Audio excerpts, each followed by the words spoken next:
Thank you, Chris. Chris has been doing a great job, hasn't he? He's fantastic.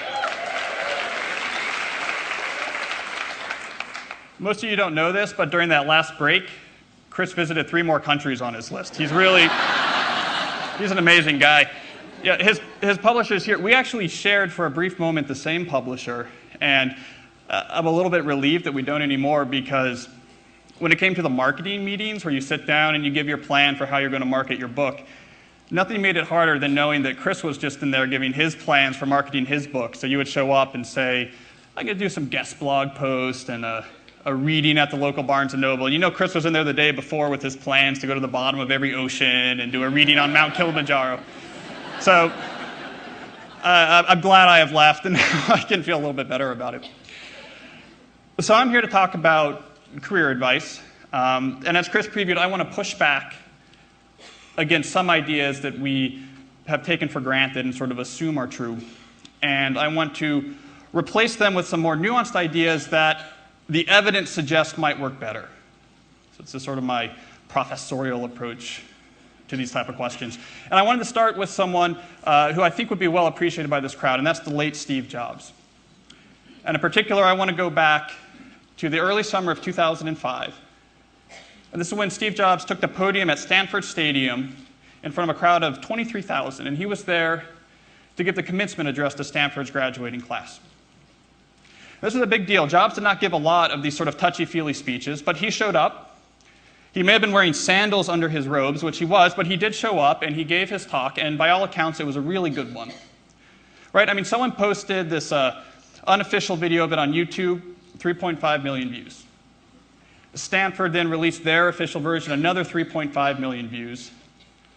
I would assume that the number of people in this crowd who have not seen this video is very small, right? I mean, we could probably fit them in this sinister cage thing right here that Chris set up. I sort of assumed when I came here for rehearsal that he was going to have like an investment banker trapped in here, sort of slowly rotating around. Sort of disappointed. So as most of you saw it, most of you know, he had quite a few interesting points in this talk, but there's one in particular that really seemed to get people fired up. And that's when he said, you have to find what you love. If you haven't found it yet, keep looking. Don't settle. So judging by the news reports that came out right after this talk and the early comments on YouTube, it's clear that people interpreted him there as saying, guys, if you want to love what you do for a living, you have to do 2 things. You have to first figure out what you're passionate about, and then you have to second match that to your work. Now, we are used to this idea in sort of common slang. We summarize it with the phrase, follow your passion, right? And we say follow your passion, this is what we're talking about. Figure out what you're passionate about, match it to your work, things will be good. Now, Jobs, of course, was not the first person to have this idea. You can actually go back, and I've done this, and track its emergence in the American cultural conversation. And here's my quiz. Which decade in the 20th century did the phrase follow your passion first show up in the printed English language? Which decade? What would you guess? I heard a lot, but I heard the loudest was 1940s, and that is actually right. I'm very impressed. Thank you. We have a cheater. And kids, that's the lesson, you know, cheat. Thank you very much. Yeah, it actually showed up in 1940. It was in a play, a short play. It was a bunch of woodcutters. It's not used in career advice format. In fact, I would not recommend trying to base your life off of this odd play. But that was 1940s. You actually don't see it being used in the context of career advice until the mid-1980s, and then you begin to see it show up. By the early 1990s, you start to see full career advice books written about this concept. By the early 2000s, people stop explaining it in their books. They stop trying to convince you it's good advice. They just assume that you know it. They just assume that you think it's good advice, and they jump right into just trying to justify it. Or not justify it, but give strategies for taking action on it. So when Steve Jobs stood up there and promoted the idea that you should follow your passion, this was not the idea's introduction. It was the idea's apotheosis. We have this icon of American remarkable living who is giving his seal of approval on this idea. And this got people excited. And I'm not surprised that it excited people, because if you think about this piece of advice, follow your passion, it is an astonishingly appealing concept. Because it tells you a life, a working life at least, that you love is not just possible, but it's very close. Right? You have to, what do you have to do? You have to do some introspection to figure out what you're passionate about. So you take a strengths finders, you pour wax in the water, and if it solidifies like a microscope, you should be a biologist, whatever you need to do. A little bit of introspection, doesn't take long. And then you have to go find a job that matches that. Now, you're going to have to read some blog posts that will inspire you first to get your courage up, but then you go and you get the job that matches it. Then you're passionate, right? I mean, you could be here in this audience today, you could be miserable about your life, and by playoff season, you could have a Steve Jobs-like love for what you do. And very appealing. But there is a wrinkle here, as Chris previewed. And the wrinkle is, as it turns out, this advice is not only astonishingly appealing, but it is also astonishingly wrong. And that's what I'm here today to talk about. So I spent much of the last year researching and writing a book that looked at a very simple question. Why do some people end up loving what they do while so many other people do not? This was a transition period in my own life. I had just finished my very long career as a student, many years. And I was in a sort of purgatory known as a postdoc. And this is where, in theory, you're preparing yourself for an academic career, but this was a very sort of uncertain time for a couple of reasons. One, I was potentially about to do the only and last job interview of my life, since a professorship could be a lifetime experience. And more importantly, it was a very hard job market, so there was a very good chance I wasn't going to get this job, and after all this training, was going to have to start from scratch. So in a massive abuse of my postdoc contract, I said, what I'm going to do is go write a book instead, while they're paying me to do this. And I wanted to have an answer to this question, because I figured this was the time in my own life when I needed an answer.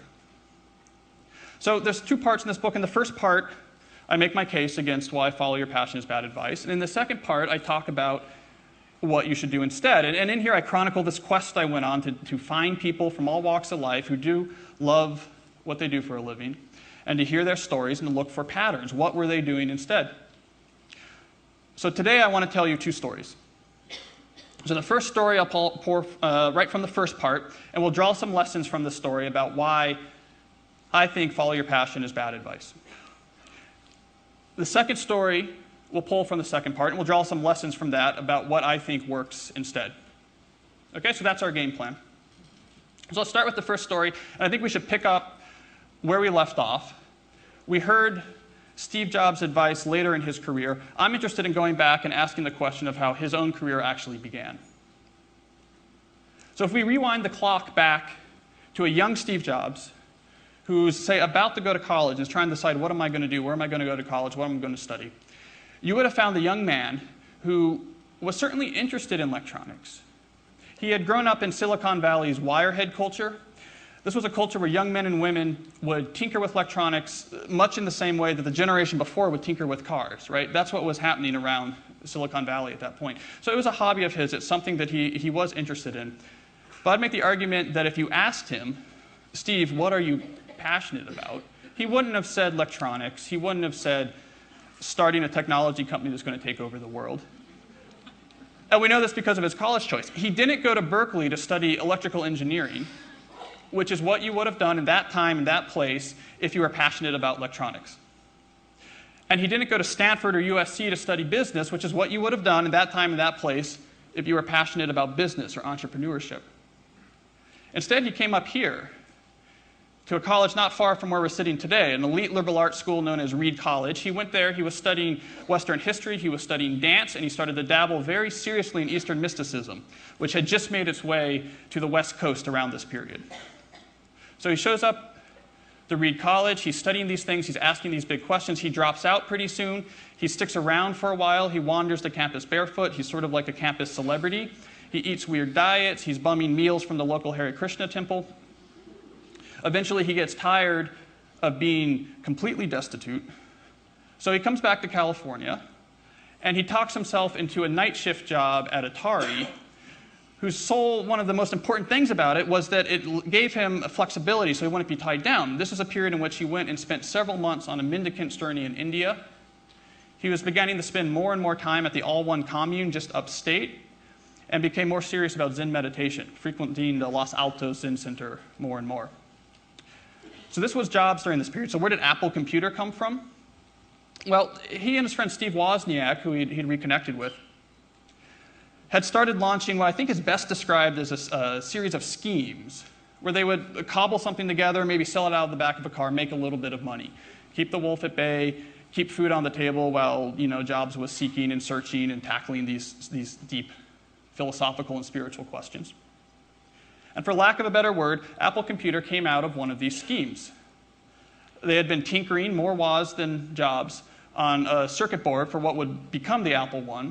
They took it to the Homebrew Computing Club. The geeks got all excited about it. I say this lovingly, being a professional geek. They get all excited about it. Jobs says, I think we can make a little bit of money off this. So he walks over to Paul Terrell's Byte Shop, which is this sort of pioneering electronics store over in Mountain View. The myth says he walked in barefoot, though we don't have evidence for that in the biographical record. But he walks to the store nonetheless.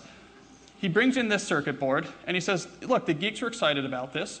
We want to sell you 100 of them. You sell them to the geeks. We'll all make some money. Jeffrey Young, one of his first sort of definitive biographers, actually did, through interviews, the numbers they had worked out. And they said, after he sells those, we get our cut, the cost of manufacturing. Me and Woz will make about $1,000. And this biographer goes out of the way to emphasize that this was a small-time idea. Their plans were circumspect, and they certainly weren't thinking about taking over the world. Paul Terrell, fortunately, had more vision than Steve Jobs. And he said, I don't want to buy 100 circuit boards to sell to geeks. I want to buy 500 fully assembled computers with all the peripherals put in. And I want to sell these like appliances, and I want to pay you 10 times the amount that you wanted for the circuit board. And Steve Jobs, to his credit, said, I think this is something big that I'm onto. And they went and they raised a little bit of money. They built these. They raised some more serious money. They incorporated. Apple Computer was born out of that. So the point I want to draw from this story is that I don't doubt that Steve Jobs very quickly grew to be very passionate about what he did. But it's also the case that he did not simply follow his passion into Apple Computer. He did not sit down and plan out in advance, I want to start a technology company, and then go and try to make that happen. If you had gone back in time, if we got in a time machine today, we went back and we said, we're from the World Domination Summit, 6 months before Apple Computer was formed, and say, Steve, you have to follow your passion, he would have ended up an instructor at the Los Altos Zen Center. Right? This was the things he was caring about. And I'm sure he would have been an insanely great instructor, and that the meditation mats would have been laid out in a sort of beautiful but functional design.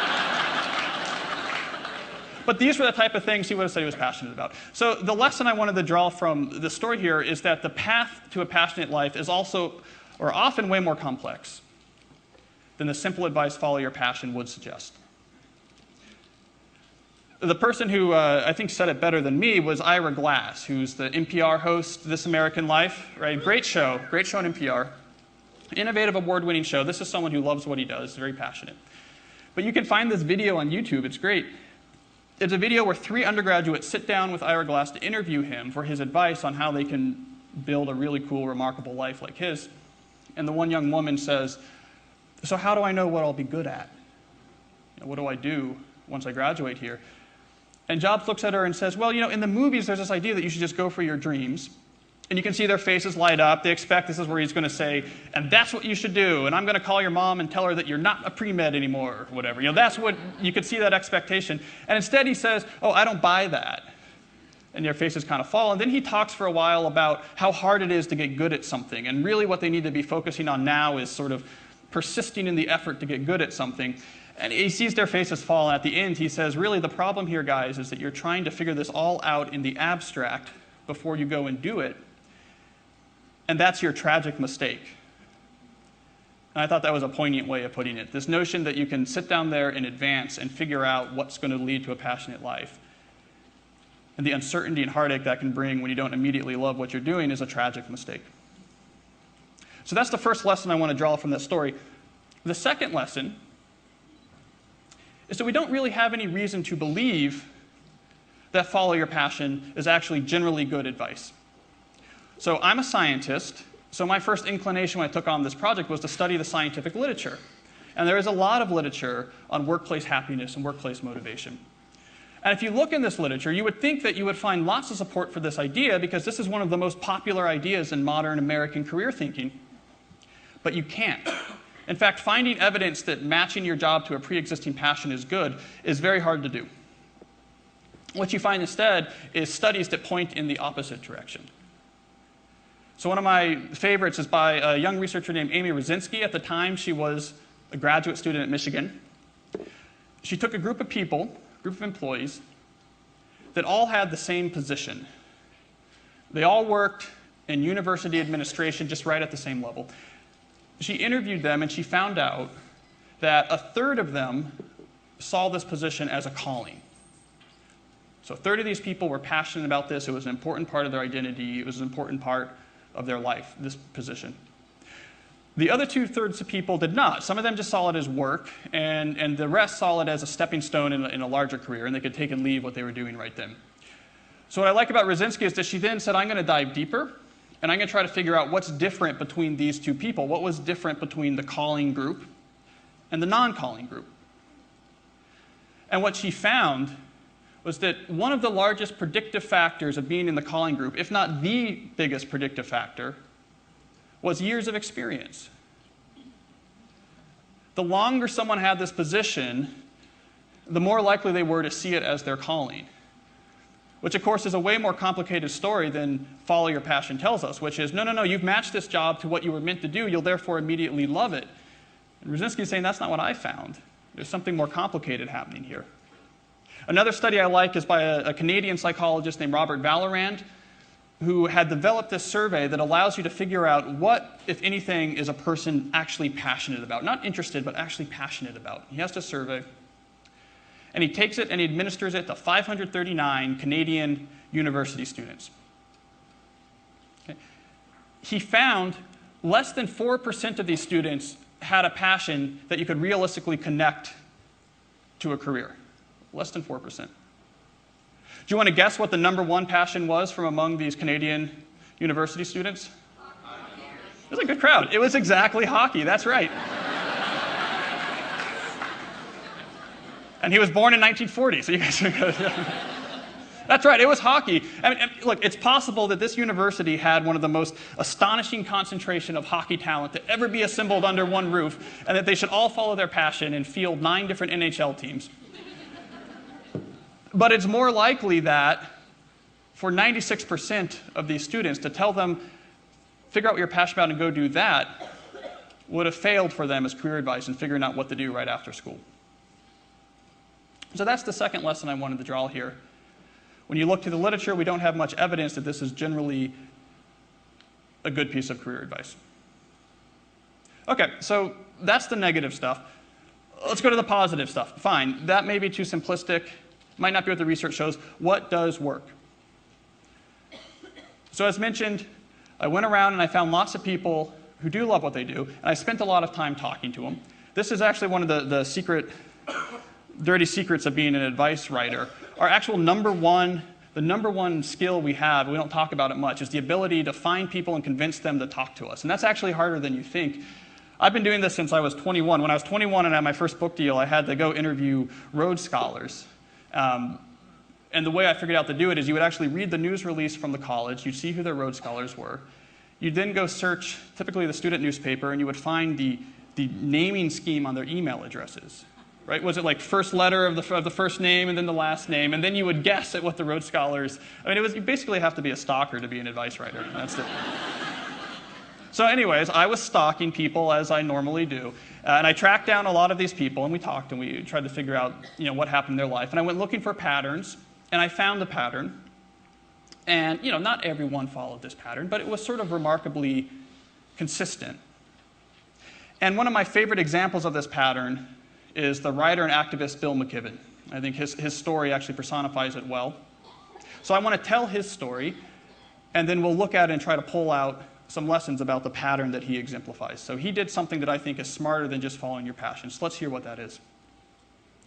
So Bill McKibben's story we can pick up as an undergraduate at Harvard University. So the thing about Harvard is that it's an extracurricular shop, right? I mean, the grade inflation at Harvard is so high that you can get, an A- for spelling like 9 out of 10 letters in your name correct on the test, right? So you have all of these type A's who are here. They're all very achievement-oriented, so they put all this energy into extracurriculars, and they bring on these extracurricular loads that make our full-time job seem like we're idle. So McKibben shows up, he's like, well, what am I going to do? And he decides he's going to write for the Harvard Crimson, this sort of fabled student newspaper. So he goes, and it's hard, it's really demanding, but he works hard, and he works his way up, he stretches himself, he gets better at writing. By the time he graduates, he's an editor at the Crimson, which is a big deal. And then he gets a job at the New Yorker because he's been an editor at the Crimson, and now he has much better editors, and he's surrounded by some of the best writers in American letters, and again, he's being stretched. He's not writing 10,000-word profiles, he's writing the talk of the town, but he's stretching, and he's working hard, and he's getting better, and he starts to make a name for himself there, and he starts to move up. But what I like about his story is the twist that comes next. So McKibben quits the New Yorker just as he's starting to establish himself as one of their star new writers, and he moves to a cabin in Vermont to write a book on man's impact on ecosystems and the environment. Which, in 2012 in Portland is sort of old news, but back then people didn't quite understand the scope of this. So he goes to Vermont with a book deal and a big enough advance to live there for, however long it took to write this book. And he came away with The End of Nature was the book he wrote. And this was a big bestseller, but more importantly, it was an important book in the environmental movement and established him as an important thinker and writer in this space. And it allowed him to go on and have a career living in a cabin, living in Vermont, but writing these sort of very cool issue books around environmental issues and other types of issues. He would come up with the ideas that were interesting. He would go around and research and write them, and they would all be very successful, and he was having a real impact on the world, too. And I've only met him in passing, but I've read a lot of the interviews people have done with him, and I think it's fair to say that he's very passionate about what he does, and he loves his life. So the question is, what lessons can we draw from him? What did he do if it was not just follow his passion? Well, the first lesson I would draw from McKibben's story is that he got good at something that was rare and valuable. In his case, it was writing. He got good, very good at writing. It took him about a decade, right? He had to come up through the Crimson and then into the New Yorker, but he got very good at writing. And this pattern is common when you study people like him who love what they do. They tend to start by getting good at something rare and valuable, something that the outside world says, this is valuable, you are valuable now to our economy, to our field. The second lesson to draw here is that once he got good at something rare and valuable, he used it as leverage to gain into his life the type of traits that matter to him. So again, I'm extrapolating off of interviews, but given my somewhat obsessive stock into Bill McKibben, I can say that the three things that I think matter to him probably are simplicity in his life, autonomy in his life, and an impact on the world. Different people would have different answers to these questions, but that was probably what was important to McKibben. So once he got really good at writing, he used that as leverage to get those traits into his life. By moving to Vermont and being in a cabin, he had simplicity.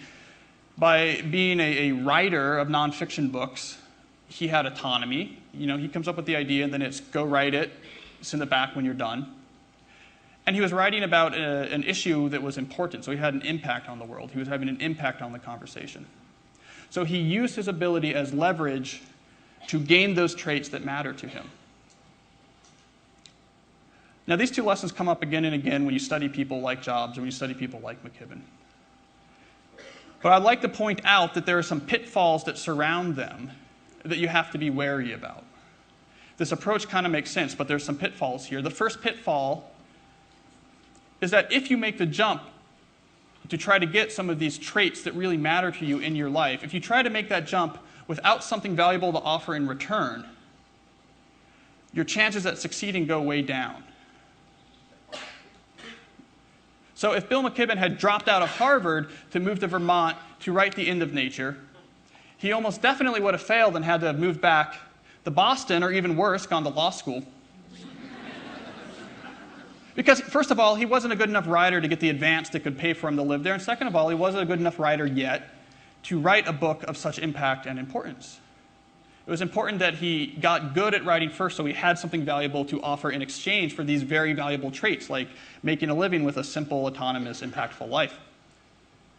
Another example of this I like is a computer programmer I met named Lulu, and she had gotten this job out of college as a QA tester, which is not the most glamorous of jobs in the sort of, on the pantheon of Google, writing the Gmail app on one end and sort of cleaning the lint out of the keyboards on the other end. I think QA tester is sort of more towards you're basically pressing buttons and seeing if the software works.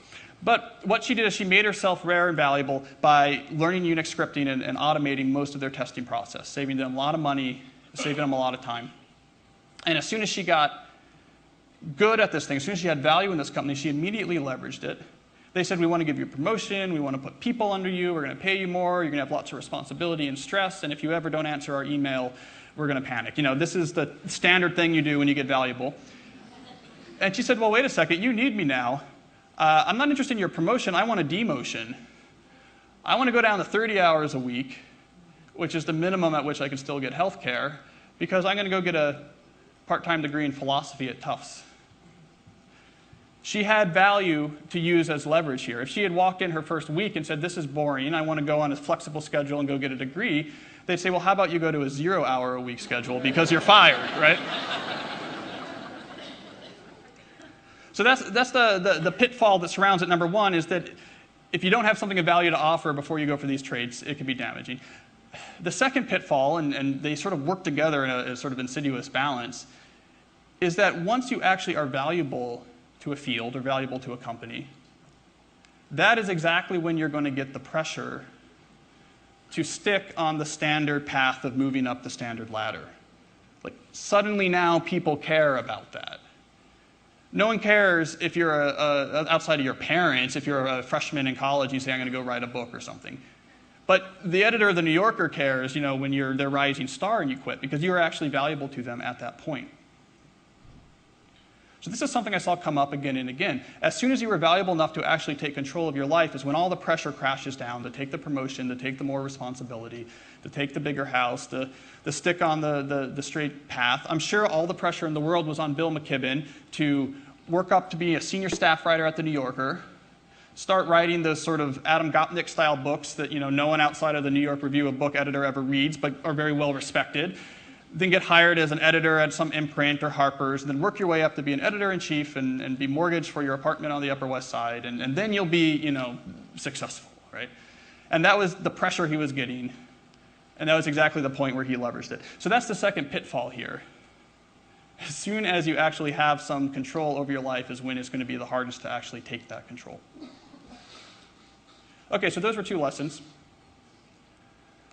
Third lesson I want to offer, and this is often the most controversial when I talk about these issues.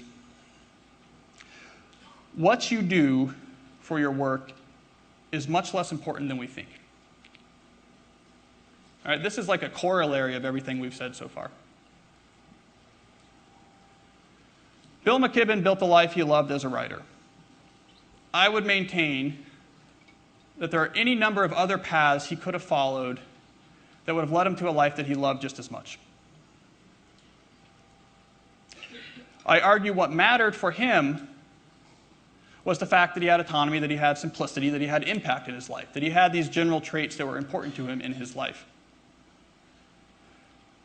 So he got those by being a writer, but what was more important is that he got good at something valuable and used it as leverage to get the traits. And any position, any field of pursuit in which he could have got leverage and got those traits in his life, I would maintain that he would be just as happy and he would love his life just as well. And this was certainly the sense I got with the people I interviewed who loved their life. I got this sense that, look, it was these general traits they had. They're different for different people, right? I mean, different people want different things. Some people want to be at the center of everything.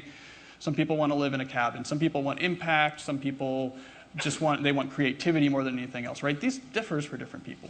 But the sense I got studying these great examples was that it wasn't the specific work that mattered. It was these traits. And the get good and then exchange that value for these traits was the most consistent formula for getting those, the most consistent formula for loving what you do.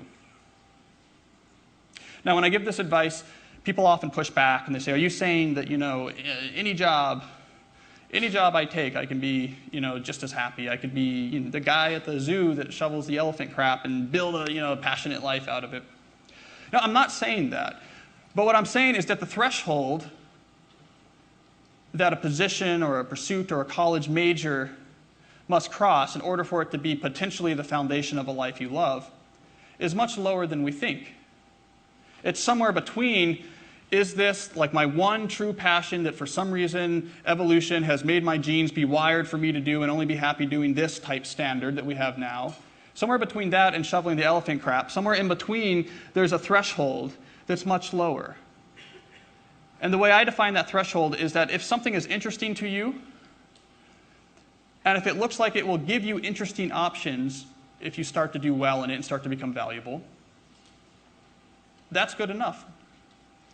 That's all you need for that particular job, that field, or that major to be the foundation of a remarkable life. And for a lot of people, there's actually lots of things that match this criteria. That's okay. Flip a coin. I would go so far as to say flip a coin. Because again, it's not the specific work that leads people to love it. It's not the fact that you're using the microscope or that you're actually writing that makes you love that work. It's these general traits. And if it's interesting to you, that means you're going to be able to stick with it and get good. And if it gives options to people when they get good, that means you're going to be able to leverage that ability once you have it. And that's what you need. So to summarize my contrarian take on this career advice world, my reason for you throwing Chris's book out in disgust. No, actually, Chris's book does not say, by the way, it's a very smart book. It has lots of disclaimers where we're in very much agreement on this issue. I think he's just being facetious. Though I won't object if you want to throw out his book and buy mine instead. That's fine. He's made enough money, come on. A starving college professor. Is that not a thing? Can I not get away with that? I used to do the starving grad student bit. This is getting harder. Yeah. But to summarize what I'm saying here, right, since the mid-1980s, that's 20 years or so, we've been dominated by this idea that if you want to be happy, you have to figure out in advance what you're passionate about, and then you have to match it to your work. You can actually look at this graph. There's a cool superimposed graph where you can actually graph the occurrence of the word follow your passion in printed American books. So as time goes on, you see this thing curve up and really shoot up in the 80s and 90s. You can put on that same axis American job satisfaction. And in fact, let's just graph job satisfaction among 20 to 30-year-olds. People have a lot of options in their life. You see that plummet down starting in the 80s, just around the time that Follow Your Passion started taking up, and you see it plummet down.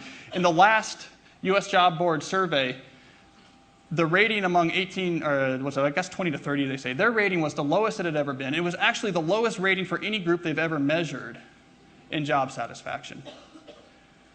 So my generation has grown up being told, figure out what you're passionate about and go for it. That's what's important. It's one of the most unhappiest generations there's ever been in terms of how much we like our jobs. And there's other factors there, but I think it's sort of a poignant display, right? Our 20-year experiment with follow your passion, I think we can say has concluded and has failed.